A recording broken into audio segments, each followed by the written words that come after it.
Assalamualaikum warahmatullahi wabarakatuh. Hamdan wa syukran lillah. Usalli wa usallimu ala rasulillah wa ala alihi wa ashabihi an-nujumin nairat. Alhamdulillah, mari kita panjatkan puji dan syukur kehadirat Allah Subhanahu wa taala. Shalawat serta salam semoga terlimpah dan tercurah kepada Nabi Muhammad sallallahu alaihi wasallam, kepada para pengikutnya, keluarganya, para tabi'in tabi'at, sampai kepada kita semua, tentunya hingga akhir zaman. Saudara-saudaraku, malam ini mari kita mengikuti atau menafakuri tentang perbuatan-perbuatan yang dicontohkan oleh sahabat-sahabat di zaman Rasulullah. Di antaranya tema kita adalah kita jangan membenci seseorang kepada orangnya, tetapi bencilah dengan perbuatannya, tentunya perbuatan-perbuatan yang kurang baik. Mari kita belajar dari 3 orang sahabat Rasulullah. Di zaman itu ada sahabat Rasulullah yang bernama Abu Darda, Ibnu Mas'ud, dan Abu Dujana al-Ansori. Ketiga orang sahabat itu termasuk sahabat-sahabat Rasulullah yang senior. Nah, dikisahkan suatu hari Abu Darda, sahabat pertama, berjalan bersama para sahabatnya. Di tengah jalan ia melihat seseorang pendosa atau yang melakukan perbuatan dosa. Maka para sahabat Abu Darda itu mencaci orang itu. Tapi Abu Darda berkata, "Bagaimana menurut kalian jika kalian menemukan dosa itu pada diri kalian? Apakah kalian akan mengeluarkannya?" Mereka menjawab, "Tentu wahai Abu Darda, kami akan mengeluarkannya." Abu Darda berkata, "Maka dari itu, janganlah kalian mencaci saudaramu atau saudara kalian tadi. Sebaiknya kalian itu memuji Allah, karena Allah telah menyelamatkan kita dan menyelamatkan kalian dari dosa seperti itu."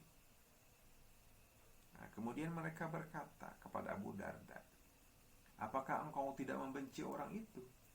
Abu Darda menjawab, "Innama ubghidu amalahu fa idza tarakahu fahuwa akhi." Jadi sesungguhnya yang aku benci itu adalah perbuatan. Jika ia sudah meninggalkan perbuatannya, maka ia tetap saudara. Nah, begitu pula kalian itu harus seperti itu.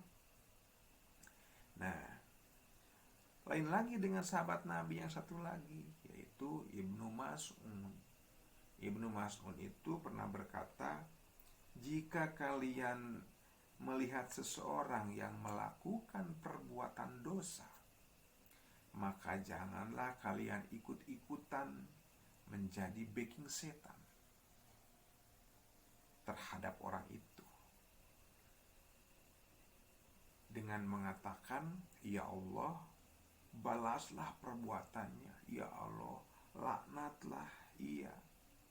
Tapi hendaklah kalian itu mohon kepada Allah agar kalian mendapatkan afiat atau keselamatan dari dosa itu.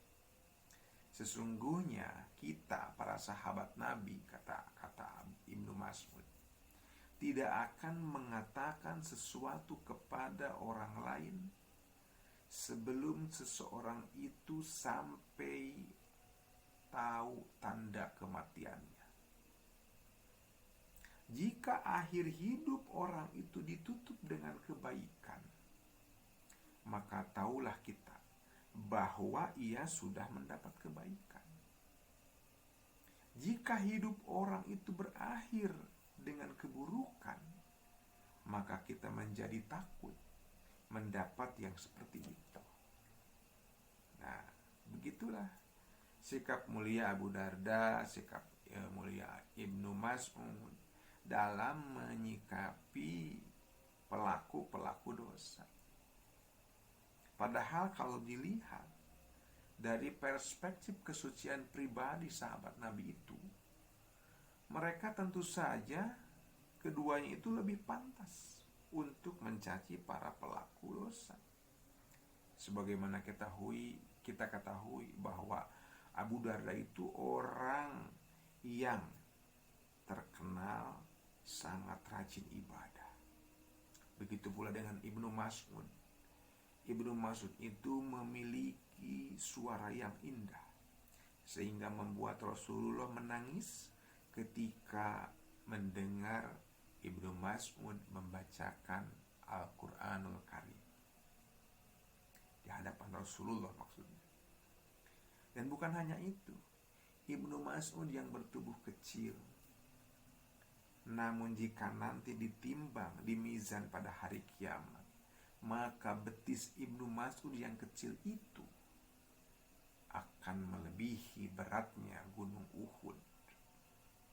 Ini menjadi tanda bahwa pemilik betis itu adalah orang yang mulia di hadapan Allah Subhanahu wa ta'ala. Itu kata Nabi. Kemudian ada lagi sahabat Nabi yang bernama Abu Dujanah Al-Ansori. Suatu hari Abu Dujanah ini sakit. Kemudian para sahabatnya menjenguknya ke rumahnya.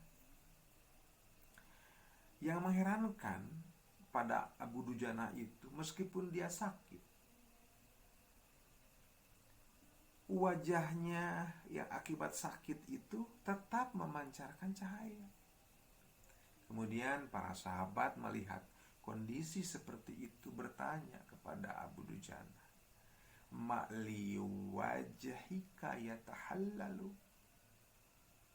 Apa yang membuat wajahmu senantiasa bercahaya? Kemudian Abu Dujanah menjawab, "Ada dua amal yang selalu aku pegang. Ada dua amal. Yang pertama, aku tidak pernah berbicara dengan sesuatu yang kurang manfaat.